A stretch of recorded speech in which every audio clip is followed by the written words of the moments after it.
Friends, Cowboy Joe Boo here, and a happy Monday to all of you. First, let me start out by saying thank you for subscribing to the Joe Boo Report. We've had over 500 subscribers in the last 2 weeks, and we are now well over 1,500. So thank you. And if you haven't subscribed yet, click over here on the picture of me and Sean Lee, so that way you can be part of the Joe Boo Report. Well, it's Philadelphia Hate Week, and we have our resident Eagle here in the house. Now, on First Take today, they're talking about the Philadelphia Eagles with their big win over the Minnesota Vikings, and if they're a threat to the Dallas Cowboys. I gotta tell you, it seems like the little Stephen A. Smith Cowboy fan to me is slowly slipping out. But let's go to the tape and check that out. Another week of First Take. Hope you all had a wonderful weekend, including you all, Stephen A. Smith, Max Kellerman, and the one and only Donovan McNabb. So nice to have you join us. Thank you for having me. Thank you for having me. We appreciate it. Absolutely. Looking forward to it. Let's go. The Eagles win. He shows up first thing. Let's get into it. And we begin with, as Max just mentioned, Donovan's former team and also Sam Bradford's. Josh Huff returned to kickoff 98 yards for a touchdown. Carson Wentz outplayed Bradford, and the Eagles beat Minnesota 21-10 on Sunday, handing the Vikings their first loss of the season and Bradford's first trip back to Philly since being traded 8 days before the season. So the Eagles are now 4-2, second in the NFC East, one game behind the Cowboys, who they play Sunday night in Arlington. It is going to be good. Donovan, did the Eagles prove Sunday that they are legit threats to those Dallas Cowboys? I think defensively, what we've seen so far from the defensive side, you have to give Jim Schwartz a lot of credit.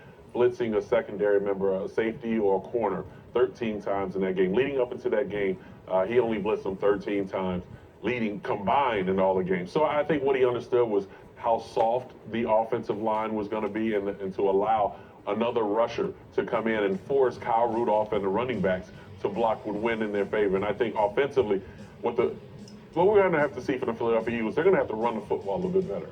I expect Ryan Matthews to get a little bit better. You're expecting Darren Sproles to be more of that explosive guy. They're being that third down back and take pressure off of Carson Wentz. Carson Wentz leading up into this particular point has been doing a fairly decent job. He's a rookie. We failed to realize that at times.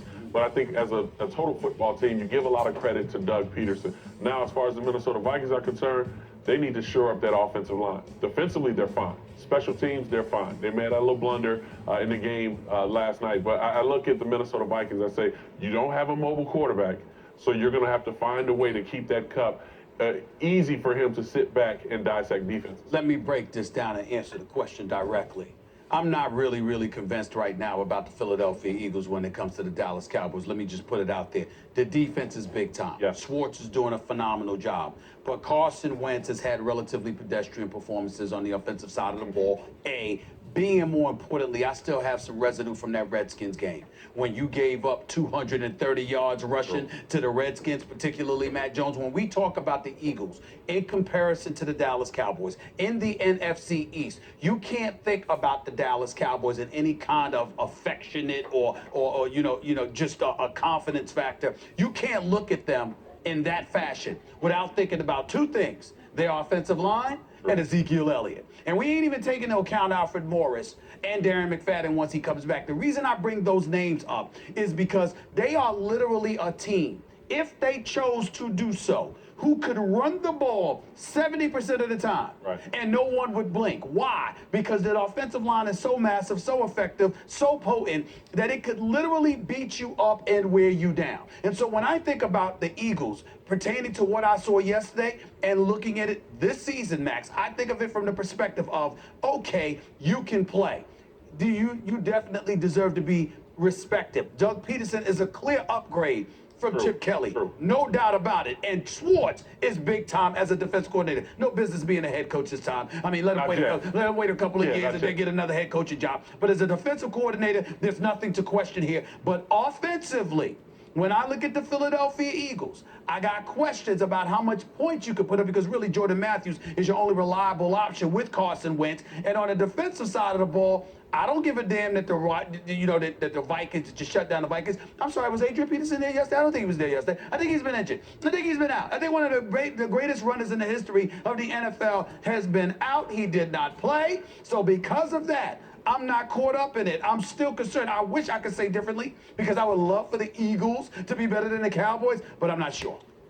first of all, the question is, are they a threat to the Cowboys in the NFC East? The NFC East ain't the Cowboys right now. I mean, at the moment, because they have the best record at the moment by a single game right now. But you look at the NFC East, it's wide open. There's nothing to indicate other than that one game that they're the best team. It's week 7. You don't know who the best team in the division, where the worst record, the Giants and Washington, are 4-3, and the best is 5-1. You don't know who the best team really is. But if you want to look at some stuff, well, how about point differential? Because that's, in fact, the stuff that goes into wins and losses.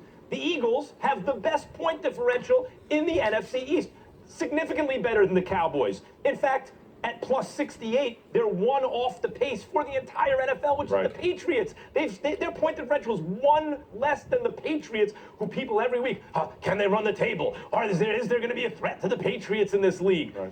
The Eagles have an excellent defense that we just saw. In Peterson and Schwartz, as you pointed out, Donovan, it's what makes the Patriots so good? It's that they're a different team from week to week, depending on what they need to do. Right. So you said they analyzed the Vikings, soft offensive line, let's bring some stuff, and it works. They're doing a really good job defensively, and which is why, in terms of defensive numbers, they're like a point or two off the league leader. I mean, they're right there in terms of points allowed.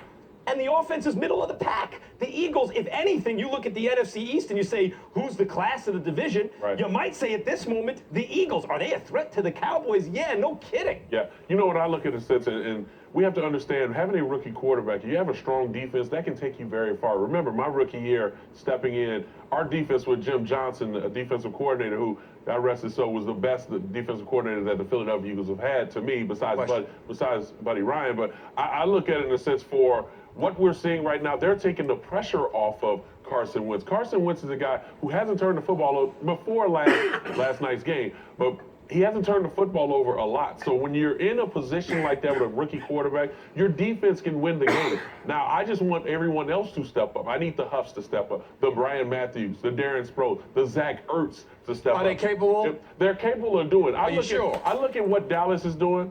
Dallas hasn't played anybody worth talking about, to be honest with you. Going into Green Bay, before the mystique of Green Bay hasn't been the same in the last year and a half. I agree. They're somewhat overrated in my eyes, because I think it may be sputtering at this time. And when you have a coach that's been there for over a decade, then it becomes stagnant, and that's what they're doing. Then they just barely beat the San Francisco 49ers in San Francisco. So I look at it in a sense for this particular team. Remember what happened when last year when the Philadelphia Eagles went to Dallas and won in overtime. I think that can happen again because of their defense, and I think they also can make big plays with the tight end. Look at the quarterbacks. Look at the quarterbacks. Now, Dak has played more mistake-free football than almost anyone in the league. Right. But actually, if you ask me, and it's way too early to tell who's going to be better, they both look really good. If you ask me, who's more explosive? Who do you fear more for a big play? To tell you the truth, my eyeball test so far says Carson Wentz. That's the guy I think gives me the sense that he could put points on the board fast. I don't disagree with that, but the problem with it is this. We're talking football here. We're talking nuts and bolts. You understand? It's just like, for example, Donovan. I'm covering Donovan in Philadelphia. Donovan's back there. Donovan not only can throw the ball, Donovan can run with the football. You see how big this boy is? You understand what I'm saying? I mean, it's something. They got to look at you and like, you ain't arm tackling Donovan McNabb. It's just not gonna happen.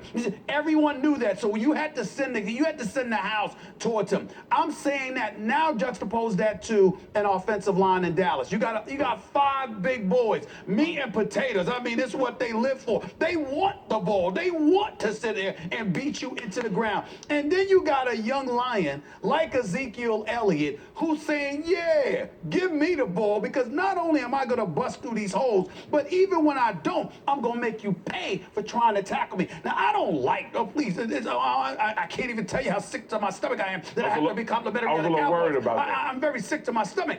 But let's be real about this here.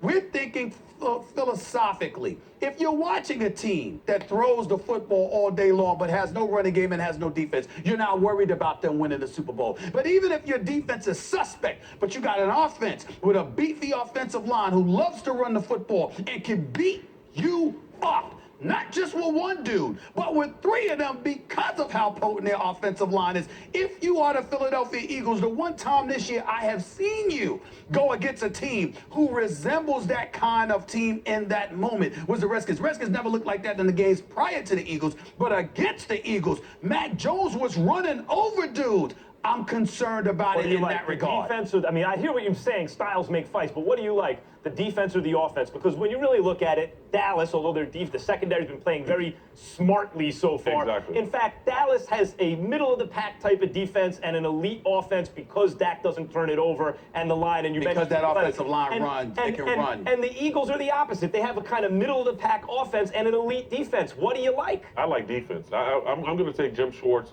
over Rob Marinelli. And I don't say that because I like blitzing. If you're going to apply pressure to a quarterback, force him to get the ball out of his hands, because we know the security blanket is Cole Beasley and also, with Jason Witten. If you can force him to get the ball out quicker than usual, it works in your favor. And then that's why I lean more to the Philadelphia Eagles. Eagles. Here's the question. Can you force Dallas to do that if their running game is potent? If you put 7-8 in the box, now you force them to pass the ball. They're not going to run versus 8 in the box with a safety with Malcolm Jenkins sitting up in that A gap or ready to follow Ezekiel Elliott, so it works in your favor. And then the turnovers start to happen. There you go. The quarterback has to start to try and we don't lose too many times. Sunday Night Football going to be a great litmus test, and we want you guys to weigh in on Twitter after Sunday's performance against the Vikings. Are the Eagles